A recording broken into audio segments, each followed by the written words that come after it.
Baruch atah Yahweh Eloheinu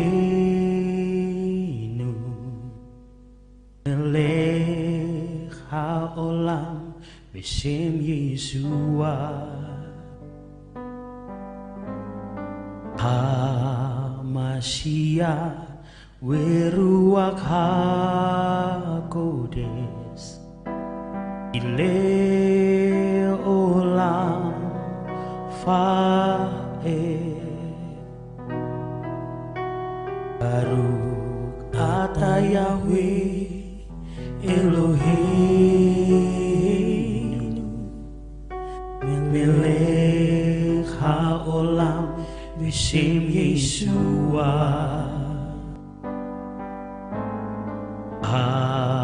HaMashiach Weruach HaKodesh Ile olam Fa'ed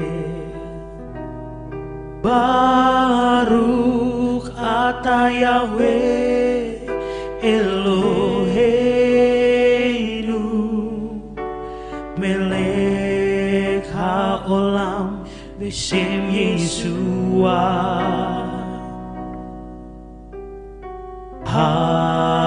HaMashiach Weruach HaKodesh Ile olam Fa'ed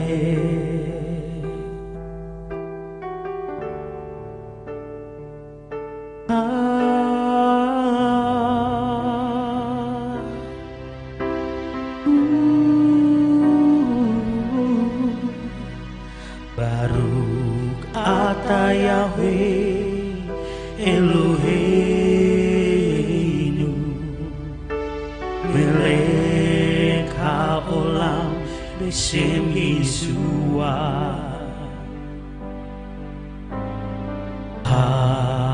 HaMashiach Weruach HaKodesh Ile olam Fa'ed Baruch atah Yahweh Eloheinu Melech haolam Beshem Yeshua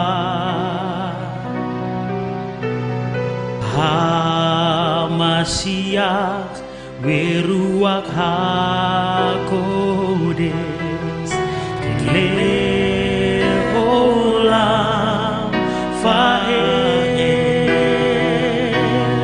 Baruch atah Yahweh Eloheinu Melech haolam Beshem Yeshua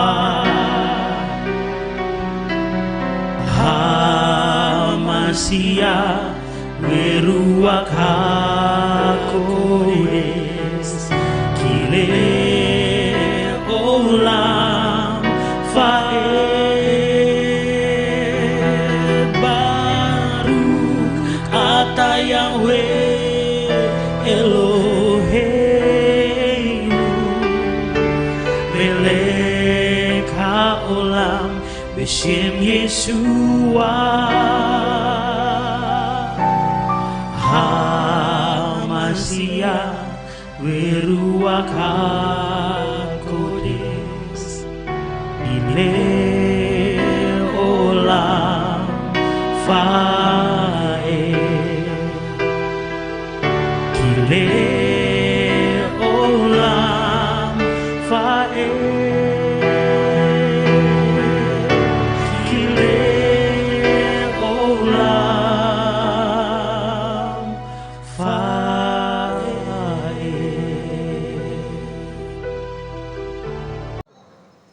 Bapak Ibu Saudara yang dikasihi oleh Tuhan, saya ucapkan baru dayan HMN. Nah, seringkali kita mendengar istilah kata baru dayan HMN, tapi kita nggak ngerti.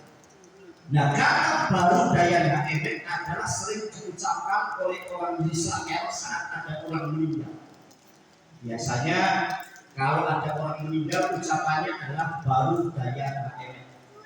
Nah, kalau diartikan, saudara, adalah dialah hakim yang sebenar.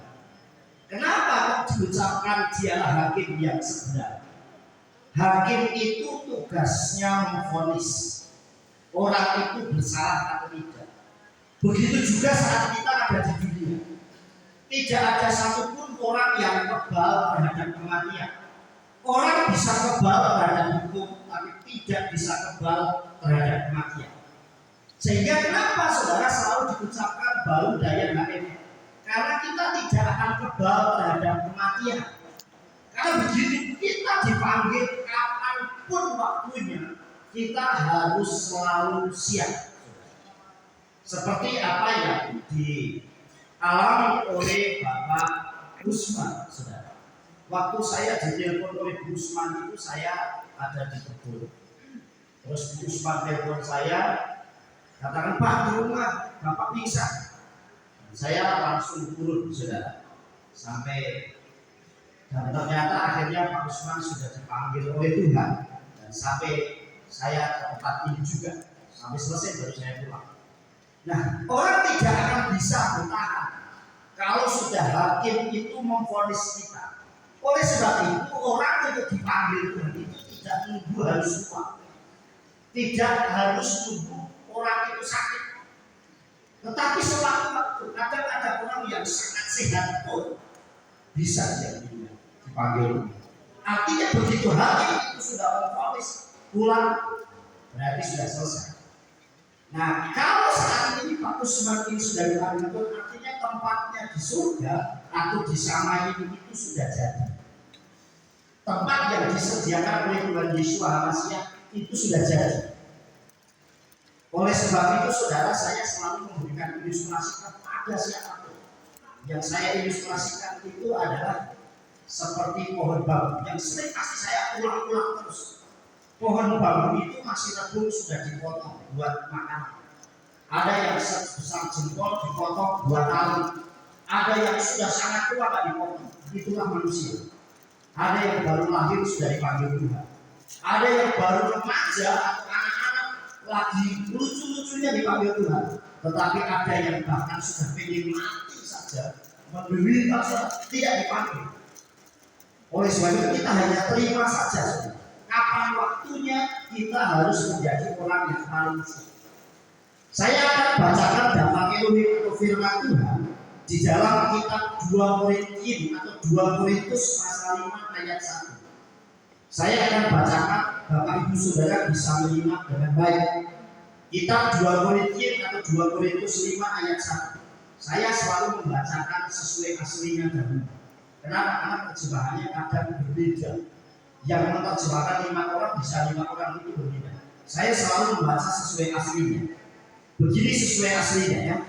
Anu yoin saim diharis baik miskali tuhaasi yeslamu binya ma'et Elohim baik se'eino ma'ase yedayin berhubasyamayim lapelani, yang artinya sebab kami tahu bahwa manakala rumah tabernakel atau kemah kita, atau kalau diterjemahkan secara umum tubuh kita, tubuh dunia kita ini dibongkar, kita mempunyai suatu bangunan dari Elohim, dari Tuhan, yaitu rumah yang kekal di surga atau di sana ini, yang tidak dibuat oleh tangan manusia. Jadi tubuh kita ini sekali waktu akan dibongkar, kemah tabernakel kita ini sekali waktu akan dibongkar. Tetapi sebelum dibongkar, itulah Tuhan kita. Kita sudah memiliki bangunan yang dibuat oleh Tuhan, yang dibuat oleh Elohim di surga, yang kekal untuk kita saja. Seperti di dalam Injil Yohanes pasal yang ke-14 ayat 1 sampai 3. Di situ dikatakan, jangan gelisah hatimu, percayalah kepada Elohim, juga percaya kepada kata Yesus, bahwa di rumah Bapa banyak tempat tinggal. Jika tidak demikian, aku katakan kepadamu, aku pergi ke rumah Bapa menyediakan tempat bagimu. Dan saat itu tempat itu sudah ada, aku akan datang kembali untuk menjemputmu supaya nanti di mana aku berada, kamu pun berada. Artinya sesuai dengan ayat ini, rumahnya Pak Usman di surga sudah jadi, sehingga Pak Usman dijemput oleh Tuhan Yesus untuk masuk ke sana. Supaya apa? Di mana ada Tuhan Yesus Hamasiah, di situ Pak Usman juga berada. Amin. Jadi bukan suatu ketakutan atau kegelisahan. Oleh sebab itu khususnya buat keluarga yang ditinggalkan maupun kita seluruh kehidupan Hudullah Yahweh, kita nggak perlu takut menghadapi kematian itu. Tapi yang paling penting adalah bagaimana kita menyiapkan diri itu dengan baik. Karena untuk menyiapkan diri itu ada perkataan Nabi Eliezer berkata, "Hai muridku, bertobatlah sehari sebelum kau mati." Kemudian muridnya nanya sama gurunya, "Guru, bagaimana kami suruh bertobat sehari sebelum kami mati?" Kemudian saudara yang dikasih oleh Bapak Yahweh, gurunya berkata, "Justru karena kamu tidak tahu kapan mati, mungkin besok kamu mati. Hari inilah kamu bertobat." "Oh, besok saya kok nggak mati ya? Mungkin lusanya kamu akan mati." Maka besok kamu bertobat. Makanya pertobatan itu terus dilakukan. Jadi tidak, oh sekarang saya bertobat, saya masih muda, tidak saudara. Tetapi kita lakukan terus-menerus. Jauhilah yang jahat, tetapi lakukanlah yang baik. Selalu yang diajarkan oleh Yesus. Makanya ajaran Yesus ini bagi saya belum pernah temukan di dunia. Kalau orang di dunia selalu bilang begini, "Kamu baik sama aku akan jauh lebih baik sama kamu. Tapi kalau kamu jahat, aku akan jauh lebih jahat." Yesus ada begitu. Kamu baik sama aku tetap baik sama kamu. Kamu jahat, aku tetap baik. Ini yang berbeda, saudara. Makanya ada hukum Yesus ajarkan. Ada dua hukum yang terkenal, tetapi masih ada satu lagi. Yang pertama adalah bunyinya wa ahafta Yahweh Elohim. Bekal bakamu, bekal nafsika, bekal mimpi. Kasihlah Yahweh Elohim dengan segenap hati. Mengasihi Tuhan itu tidak setengah hati, tetapi segenap hati. Kasihlah Yahweh dengan segenap hati, dengan segenap jiwa, bukan setengah jiwa. Dengan segenap kekuatan, artinya dengan sungguh-sungguh. Yang kedua, wa ahafta leika kamu. Kasihlah sesamamu seperti dirimu sendiri. Dua ini mudah dilakukan. Asal kita taat sudah bisa. Tapi masih ada satu lagi, yaitu apa saudara? Kasihilah musuhmu. Yang gampang, tetapi itulah yang diajarkan. Nah, kita harus meneladani. Pak Usman sudah menyelesaikan pertandingannya dengan baik. Yang jelas sudah menerima mahkota kehidupan baru. Pak Usman ini salah satu orang yang menurut saya ini setianya luar biasa. Setiap dia sakit atau apapun mesti dukung juga saya. Kalau enggak ke rumah saya, selalu gitu. Bahkan kalau Linda sakit, ya Linda itu sakit nih, anaknya laki sakit. Nanti boncengan sama ibu mesti ke rumah doa dulu Pak.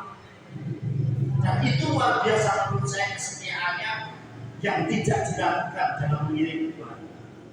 Nah, itulah yang namanya orang mengikut Tuhan. Itu harus sungguh-sungguh. Di dalam kitab suci, di dalam kitab Gilead atau kitab Wahyu pasal 14 ayat 13. Di situ dikatakan sampai Gomin hasyamai kuwekatun asri hati asronatim ba'adun me'ata.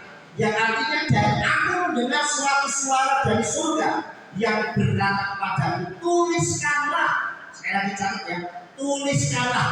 Berbahagialah orang-orang yang mati di dalam Tuhan mulai dari sekarang. Artinya suatu kebahagiaan kalau kita bisa mati di dalam Tuhan. Saudara yang dikasih oleh Bapak Yahweh, banyak orang minta aku mau cepat dipanggil Tuhan. Tapi kalau hakimnya itu belum memutuskan, kita nggak bisa. Saudara yang dikasih oleh Bapak Yahweh, kita bersyukur dan secara khusus buat keluarga bisa meneladani apa yang dilakukan oleh Pak Usman, khususnya iman. Kitab suci itu menuliskan ada emunah, hatikfah, dan ahafah. Emunah itu iman. Iman itu kita bawa sampai ketemu Tuhan. Begitu kita sudah ketemu Tuhan, nggak perlu pakai iman. Karena di surga kamu sudah jadi satu sama Tuhan. Yang kedua adalah hatikfah atau pengharapan. Itu juga kita bawa cuma sampai mati saja. Selesai kita mati sudah selesai. Saudara, Kita nggak perlu lagi pengharapan di surga, ngapain perlu pengharapan? Tetapi ahafa atau kasih itu akan kita bawa sampai nanti. Oleh sebab itu orang hidup ada 4 hal. Saya selalu ajarkan. Yang pertama tubuh kita ini mau dirawat sebaik apapun, suatu saat akan kembali menjadi tanah. Saat dimakamkan sudah tidak ada lagi yang ganteng, yang cantik, yang mekar, yang gagah. Semuanya akan kembali. Yang kedua adalah kekayaan kita, harta kita. Apapun yang kita miliki sekali waktu begitu kita jadi direktur akan pindah kepada orang lain. Kalau dia mungkin lurah atau apapun, pindah jabatannya dari orang lain. Kalau dia punya kekayaan, mobilnya pun akan diwariskan kepada saudara. Yang ketiga adalah saudaranya, yaitu orang terdekatnya. Bisa istri, bisa suami, bisa anak, bisa kakak, bisa adik, bisa cucu, bisa menantu. Tetapi itu pun hanya bisa ngantemnya sampai ke pemakaman. Setelah sampai pemakaman dia pulang selesai. Dan bisanya cuma nangis. Aduh, aku ditinggal duluan. Tapi yang pertama yang sekali diabaikan oleh orang adalah iman. Padahal iman itulah yang bisa membawa kita sampai itu. Kalau kita sudah punya iman, maka implementasinya kita mengasihi keluarga kita menyayangi keluarga kita dengan sungguh-sungguh. Seperti tadi wa'ahafta lirika kamu. Jadi seperti apa yang dialami oleh Pak Usman, kita semua pun akan mengalami hal yang sama. Pasti semuanya akan mengalami, gak ada yang kebal. Orang bisa kebal pun tapi tidak kebal terhadap kematian. Saya ingatkan sekali lagi, sekarang makanya ucapannya selalu baru daya yang dialah hakim yang sebenarnya, yang nanti akan memvonis kita akan waktunya. Kalau kita bisa berusia seperti Pak Usman 67 tahun, haleluya. Tapi kitab suci sudah mencatat usia manusia 70 tahun. Kalau masih kuat 80 tahun, tapi selebihnya kesusahan. Karena kalau orang sudah 80 tahun masih jalan pun nggak bisa sendiri, harus dijagain, saudara. Kalau kita masih bisa saat ini sehat, bersyukur. Kita harus berkarya untuk Tuhan. Lakukan hal yang baik untuk kemuliaan Tuhan. Kemuliaan Bapak ya. Dan saya bersyukur Pak Usman orang yang mau mengenal Tuhan. Saat saya menentangkan Pak Usman, Pak, Bapak kita di surga itu punya nama. Dan namanya adalah ya. Coba saya hitung kitab sucinya. Waktu itu masih pakai kitab sucinya Pak ya. Nah, sudah coba baca 6 Matius 6 ayat 9. Bunyinya begini, Bapak kami yang di surga dikuduskanlah namamu. Itu doa yang diajarkan dari seluruh dunia orang Kristen pasti tahu, pasti apa? Namanya doa Bapak kami. Bapak kami yang di surga dikuduskanlah namamu. Tuhan Yesus sendiri ngajarin nama Bapaknya itu harus dikuduskan, berarti Bapak itu punya nama. Dan namanya harus dikuduskan. Kalau namanya dikuduskan ya nggak boleh diganti. Sebut sembarangan aja nggak boleh. Lo bisa ngecek yang Eloi kalah sama jangan pilih nama Yahweh dengan sembarangan atau sia-sia. Sebut sembarangan nggak boleh malah diganti. Siapa nama Bapak yang harus dikuduskan? Yesaya 4:8. Tetapi sekarang ya Tuhan itulah Bapak kami. Bapak itu berarti Tuhan. Cuma Tuhan yang huruf besar semua di kitab suci kita. Nah kalau kita baca di kamus paling belakang, Tuhan huruf besar semua. Salinan dari Tuhannya Israel namanya Yahweh. Berarti di kitab suci kita ada 7.800 kali Tuhan huruf besar semua. Aslinya ya. Sayangnya cuma ditulis terjemahannya atau salinannya. Coba ditulis sesuai aslinya. Kitab suci edisi pastoral Katolik tahun 2002 nama Yahweh tetap ditulis ya. Cuman sayang begitu diterjemahkan ke bahasa Indonesia yang sekarang jadi Tuhan huruf besar semua dan Allah huruf besar semua. Ya kan nama nggak boleh diganti sudah. Apalagi nama Allah dikatakan di situ namanya kekal sampai selama-lamanya. Dan saya bersyukur saat saya sampaikan ke Pak Usman dan juga Ibu Bu Usman juga akhirnya bisa menerima, dan itu satu kebenaran. Bukan karena saya yang menyampaikan, tapi karena Ruh Kudus Roh Kudus bekerja dengan luar biasa. Dan saya bersyukur kalau kita semua bisa mengenal kebenaran itu. Saya akan tutup dengan satu ayat dari Elohim yang terakhir. Di dalam kitab Kehilil atau kitab Mazmur pasal 116 ayat 15. Di situ dikatakan ya beli Yahweh hamaweta lakaside.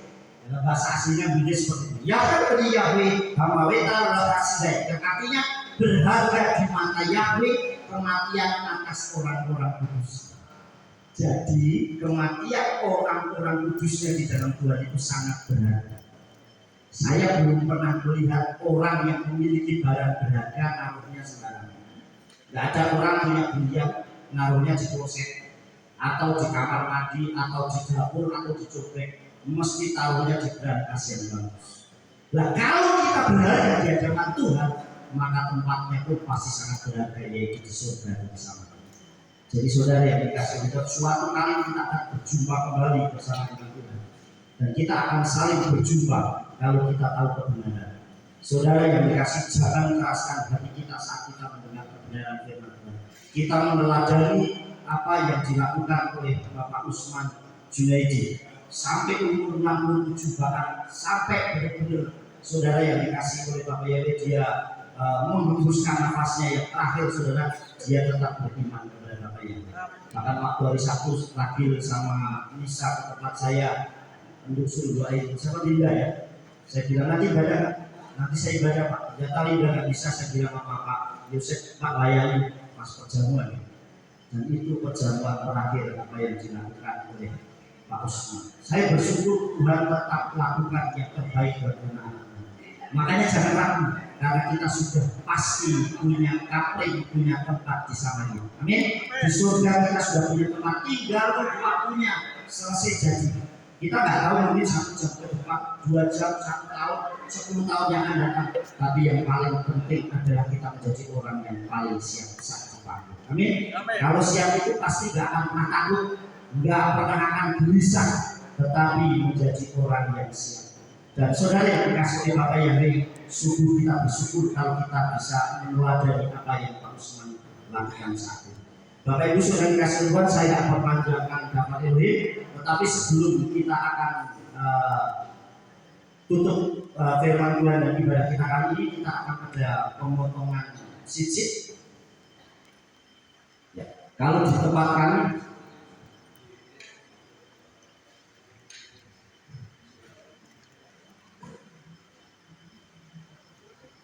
nah, saudara yang dikasih Tuhan mungkin yang saudara-saudara kita belum pernah tahu apa ini. Ini adalah tali. Tali ini adalah jubah doa yang sering dipakai oleh orang-orang di Israel sana dalam berdoa. Saudara ya, Pak Usman salah satunya yang memiliki, karena di tempat kami pasti punya. Sebenarnya tali ini penting, saudara. Kita harus punya, itu penting. Kenapa? Karena dalam tali ini ada sit-sit. Nah, yang penting itu sit-sitnya ini, saudara. Karena orang membuat sit-sit ini tidak sembarangan. Ini ada hitungannya. Nah, di sini ada yang modelnya 10, 5, 6, 10, 5, terus ini 6, 5. 10 itu huruf Ibraninya Yod. Dalam bahasa Ibrani itu ada tulisan hurufnya Alef, Bet, Gimel, Dalet, He, Waw, Sayin, Ket, Tet, Yod. Yod itu 10. 5 itu He, 6 itu Waw, 5 itu He. Artinya di sini ada nama Yahweh yang sangat dahsyat. Ada juga yang jumlahnya 15, 8 dan 7. 15 juga sama, 10 itu Yod, 5 itu He. Jumlahnya 15. Makanya ada yang 8, 7 ada juga. Tetapi intinya ini adalah Yod, He, Waw, He atau Yahweh. Inilah yang dipegang orang yang sakit pendarahan selama 12 tahun. Cuman terjemahan kita ini, jujur makanya saya bilang terjemahan kita kadang nggak pas. Waktu ada orang yang sakit perdarahan berkata begini, asal ku jamah saja jubahnya aku sembuh. Yang dijamah bukan jubahnya tapi punca jubah. Nah, punca jubah itu sit-sitnya ini, dia tahu Yahweh Rafa itu Yahweh menyembuhkan. Makanya ada istilah Yahweh Rafa. Kalau dulu dengarnya Jehovah Rafa, Yahweh menyembuhkan, Jehovah Jireh, Yahweh. Nah, Yahweh Rafa itu menyembuhkan. Kemudian saat Daud dikejar-kejar Saul, akhirnya sampai di gua Engedi, Saul ketiduran. Yang dipotong bukan jubahnya. Coba baca ayat ini. Dan akhirnya si Daud bikin, teman-temannya Daud ngomong begini, itu orang yang menganiayamu sudah di dalam tangan, lakukanlah yang terbaik. Kemudian Daud nggak memotong jubahnya, yang dipotong sit-sitnya. Nah, ini nggak boleh dipotong kalau orangnya belum mati. Makanya begitu Saul sit-sitnya dipotong, Daud bilang gini, aku gentar memotong punca jubah orang yang diurapi Yahweh. Dan sejak saat itu roh Yahweh tidak berkuasa atas Saul. Nah, karena Pak Usman sudah dipanggil Tuhan, ini dipotong. Artinya dia melayani Tuhan di dunia sudah selesai. Dan nanti diberikan kepada keluarganya. Jadi maknanya sangat banyak. Di sini juga ada atarahnya atau mahkotanya. Dan ini bidinya baru atau Yahweh Elohim Melech Olam asal kitsan pemisotai lahitatif besicit. Diberkatilah Yahweh Elohim kami Raja semesta alam yang menguduskan kami dengan perintah-perintahmu untuk memakai sijil. Dan sijil ini nanti kita akan potong, nanti saya akan serahkan ke Pak Usman dan serahkan ke Pak Usman dan nanti bisa dipakaikan ke tubuh Pak Usman untuk sijil. Jadi kalau orang Yahudi, orang Israel itu ditutupnya pakai talit. Kalau kita baca kitab suci satu lagi ada Yesua membangkitkan orang mati, begini nih ngomongnya. Talit takumi, bangkitlah. Nah karena orang nggak ngerti bahasanya seringkali, oh ini artinya bangkitlah. Yang bangkit itu cuma kumnya saja. Talit itu ya ini, talit takumi. Kum itu bangkitan. Nah artinya orang yang sudah mati ditutupnya talit. Nah kalau dia udah mati, makanya Yesua tahu ini orang ditutup talit, artinya orang ini udah mati. Kum bangkitlah. Cuman karena orang nggak ngerti bahasanya sehingga talit takumi bangkitlah. Talit itu ya ini, kum itu bangkitnya, kum sama bahasa Arab juga kum juga bangkit. Itu saudara, yuk saya akan potong siji.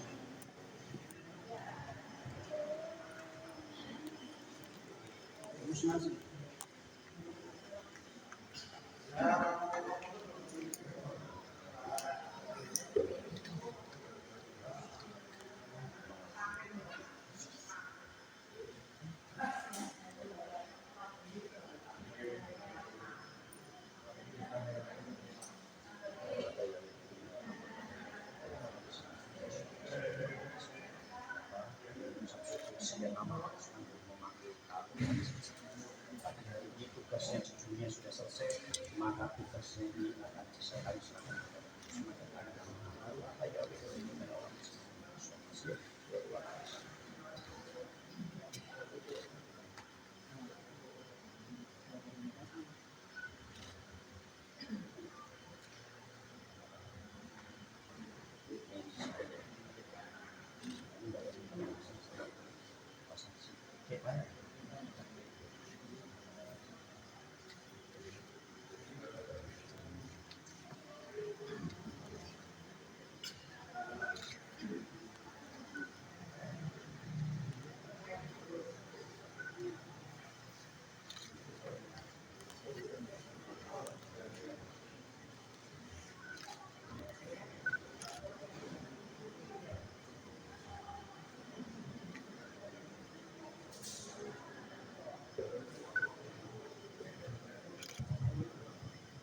Ya, ini tandanya pelayanan selama ada di dunia yang dilakukan oleh Bapak Usman Junaidi sudah selesai dan waktunya keluarganya yang ditinggalkan yang melanjutkan apa yang menjadi kerinduan dan cita-cita Pak Usman Junaidi dengan baik.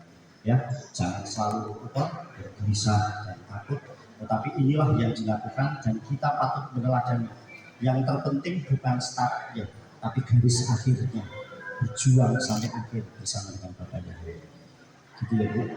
Kita akan berdoa dahulu dan setelah itu kita akan prosesi penutupan peti, tapi sebelumnya nanti ada minyak, peminyakan juga ada, mungkin ada hal yang lain yang nanti mau dilakukan. Kita akan berdoa terlebih dahulu untuk mengakhiri ibadah kita saat ini ya.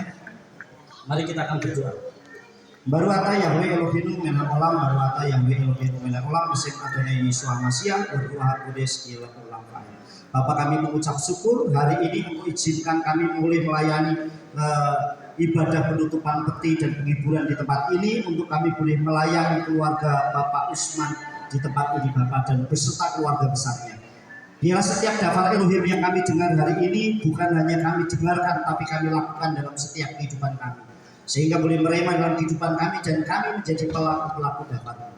Terima kasih Bapak, berkati saat khusus buat Bu Sarah Devi, Bu Usman, Tuhan berkati beserta dengan keluarga, anak, cucu dan menantu bahkan segenap keluarga besarnya yang jauh maupun yang dekat. Bapak tetap memberkati, memberikan kekuatan, penghiburan dan apapun yang dikerjakannya dibuat menjadi berhasil baik. Terima kasih buat setiap yang terlibat dalam pelayanan bahkan kehadiran Yahweh. Bapak juga memberkati kami semua. Dan sebentar kami akan mengakhiri ibadah kami, dan nanti kami akan kembali ke rumah masing-masing. Lindungi sertai dalam perjalanan, jauhkan dari guna celaka mara bahaya maut orang-orang jahat. Kami tolak demi nama Adonai Yesus Masiah. Dan sepanjang malam kami selalu puji roh kami, jauhkan dari mimpi buruk, kuasa jahat, bencana apapun saat kami istirahat, sehingga besok dapat menikmati hadirat-Mu yang penuh berkat. Terima kasih Bapa. Kami naikkan suara doanya demi nama Adonai Yesus Masiah yang telah mengajar kami berdoa. Amin Musefa Samahi Yikadas Meha Tafu Malputeka Yase Esoteka Aser Basamahi Gamba Are Edwa Petukilu Tanah Tuhayo Kumakalan Bang Kebotenu Aser Makaluga Manandu Kaya Betu Wa Ato Biru Ini Sayon Kim Takal Senu Migara Kileka Hamam Lakawi Akufura Wa Hati Keren Lapal Mikolami Amin. Mari Bapak Ibu kasih Tuhan arahkan hatimu dan pikiranmu dan akal bertangan untuk malam berkat dan berkat. Ifariha Yahwi wa yismiriha Amin. Kejairan Yahwi panayuni harwi hudiha Amin. Kejairan Yahwi panayuni harwi yashirha Shalom Amin. Baru atau kali kata bahasa Amin. Yang maka firman sekarang berseteruk sunnika. Amin. Baru tangan kau diserteha. Amin. Baru apa yang kata betseteha. Amin. Baru apa ya yang hidup menamang bersama Adonai Yesus Masiah berubah pada segala olah fae. Amin.